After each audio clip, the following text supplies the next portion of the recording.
అందరికీ నమస్కారం అండి. 2 రోజుల కిందట ఒక హోటల్ వీడియో పెట్టిన, ఒక బిర్యానీ కొంటే ఒక బిర్యానీ ఫ్రీ అనేసి. యూట్యూబ్ లో అయితే 1,50,000 వ్యూస్ వచ్చినాయి. అండ్ ఈ టిక్ టాక్ అయితే కొత్తగా ఉంటున్నది, అది 1,00,000 వ్యూస్ వచ్చినాయి.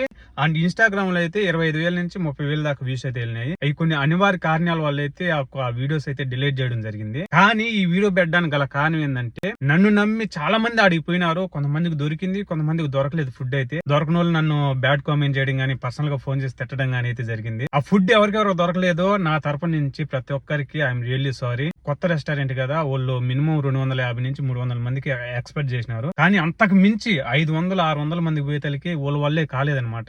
ఆల్మోస్ట్ అందుకు సర్దుబాటు చేసినారు, కొంతమందికి దొరకలేదనమాట. అందుకనేసి నేను అపాలజీస్ చెప్తే ఈ వీడియో చేస్తున్నా. అండ్ నన్ను నమ్మి ఆడి చాలా మంది పోయి బిర్యానీ తినడం జరిగింది. Thank you so much. మీకు తెలిసిన మంచి హోటల్స్ ఆడినా కానీ కోవిట్లో ఉంటే చెప్పండి, కామెంట్ చేయండి. నేను ఖచ్చితంగా పోతాను, తింటాను, టేస్ట్ చేస్తాను. బాగుంటే బాగుందని చెప్దాం. మనల్ని నమ్మి నలుగురు పోతారో, తింటారో, ఎంజాయ్ చేస్తారు వాళ్ళు కూడా. And thank you so much అండి. నన్ను ఇంత సపోర్ట్ చేసిన ప్రతి ఒక్కరికి పేరు పేరున థ్యాంక్ యూ సో మచ్.